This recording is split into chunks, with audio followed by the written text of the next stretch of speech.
Assalamualaikum warahmatullahi wabarakatuh. Baiklah, di sini saya Lucky Miwino Misti Pratama akan mempresentasikan yaitu pergerakan wanita. Di mana ini adalah materi mata kuliah Sejarah Indonesia 3.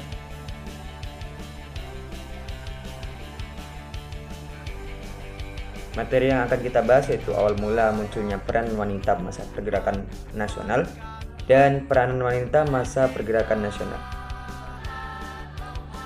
Awal mula munculnya peranan wanita masa pergerakan nasional. Awal munculnya pergerakan wanita. Kaum wanita sudah berperan dalam membela tanah air sejak awal abad ke-19. Pada masa itu kehidupan wanita masih terbelenggu dengan aturan-aturan kuno dan kolot sehingga terkucilkan dari masyarakat. Pada akhir abad ke-19, kehidupan kaum wanita mulai membutuhkan perbaikan secara keseluruhan, baik di kalangan masyarakat biasa maupun masyarakat golongan atas.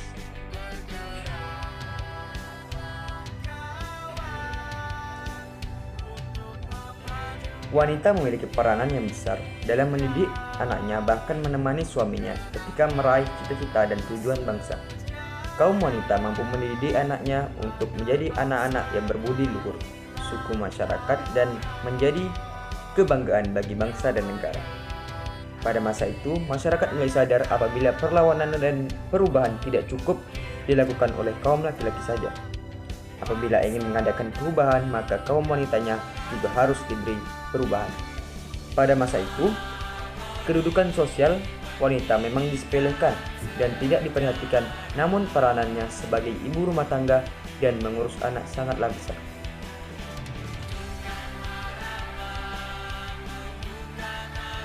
Perubahan-perubahan dalam politik penjajahan pemerintah Belanda pada masa itu adalah akibat dari pergeseran kebijakan ekonomi dari sistem monopoli ke sistem permodalan swasta. Pergeseran kebijakan ini mengakibatkan perubahan kehidupan umum dalam masyarakat Indonesia.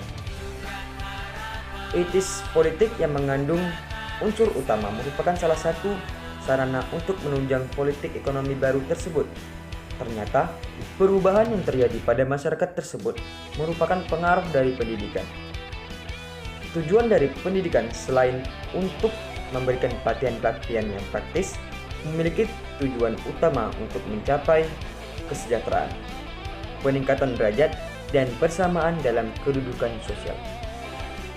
Pada saat itu, telah dibuka sekolah kelas 1 yang diperuntukkan untuk golongan pria dan pegawai negeri, sedangkan anak-anak bumi putra pada umumnya mendapat sekolah kelas 2. Hasil dari pendidikan tersebut yang menimbulkan berdirinya budi utomo, kaum terpelajar mulai memiliki pandangan baru mengenai nasionalisme dan wanita. Mereka melihat bahwa pendidikan merupakan alat penting untuk memajukan masyarakat, dan salah satu syarat penting untuk meningkatkan kesejahteraan masyarakat itu adalah meningkatkan derajat wanita.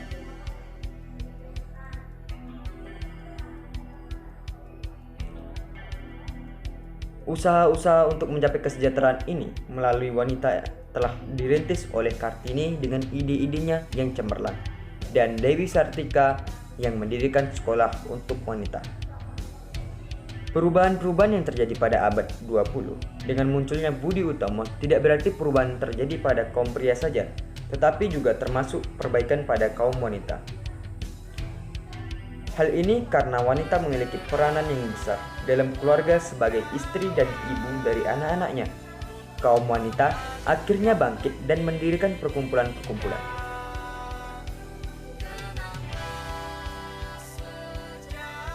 Kita lanjut, yaitu peranan wanita masa pergerakan nasional. Yang pertama, pergerakan dan peranan wanita pada awal abad ke-20. Yang kedua, kaum wanita lebih banyak bergerak pada perbaikan kedudukan sosial.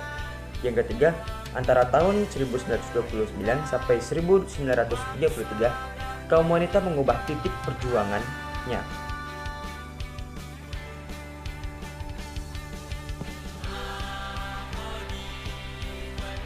Peranan wanita. Pergerakan dan peranan wanita pada awal abad ke-20 identik dengan pergerakan pada bidang sosial dan pendidikan. Peranan wanita pada masa pergerakan nasional yaitu dengan mendirikan perkumpulan-perkumpulan maupun organisasi yang berperan dalam bidang tertentu. Kaum wanita lebih banyak bergerak pada perbaikan kedudukan sosial dan peningkatan kecakapan melalui pendidikan maupun keterampilan, serta perbaikan dalam hidup, keluarga, perkawinan, dan mempertinggi kecakapan sebagai seorang ibu.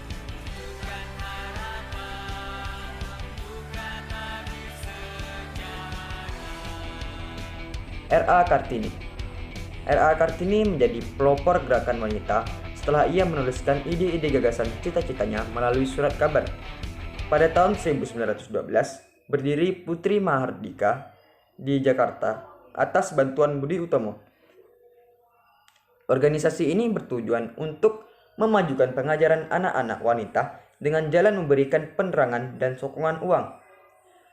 Setelah berdiri organisasi wanita tersebut, di daerah lain juga berdiri perkumpulan wanita dengan tujuan yang sama, seperti Keutamaan Istri yang bertujuan mengadakan sekolah-sekolah untuk wanita. Terdapat banyak tempat-tempat dan perkumpulan yang memajukan kecakapan wanita khusus.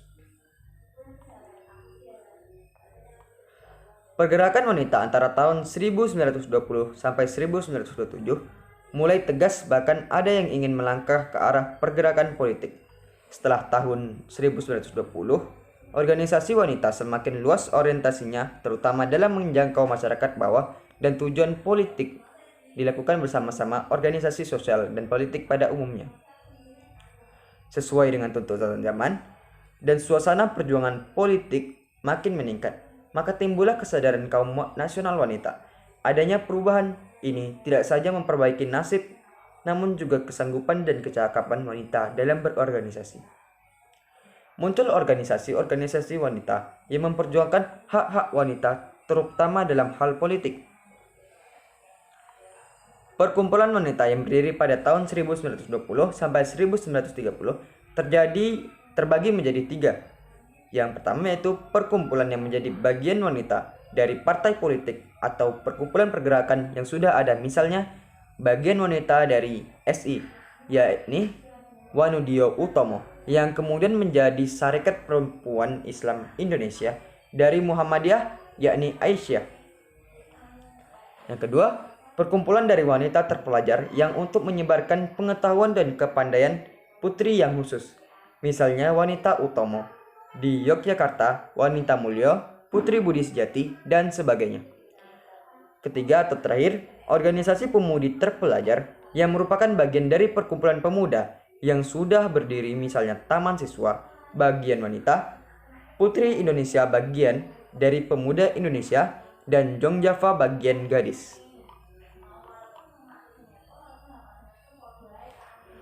Peranan wanita masa pergerakan nasional antara tahun 1929 sampai 1933, wanita mengubah taktik perjuangannya, yaitu dengan ikut mendukung aksi kaum pergerakan nasional, baik yang dilancarkan dalam Mosi Sutarjo tahun 1936, meskipun tuntutan GAPI tahun 1939 tentang Indonesia berparlemen.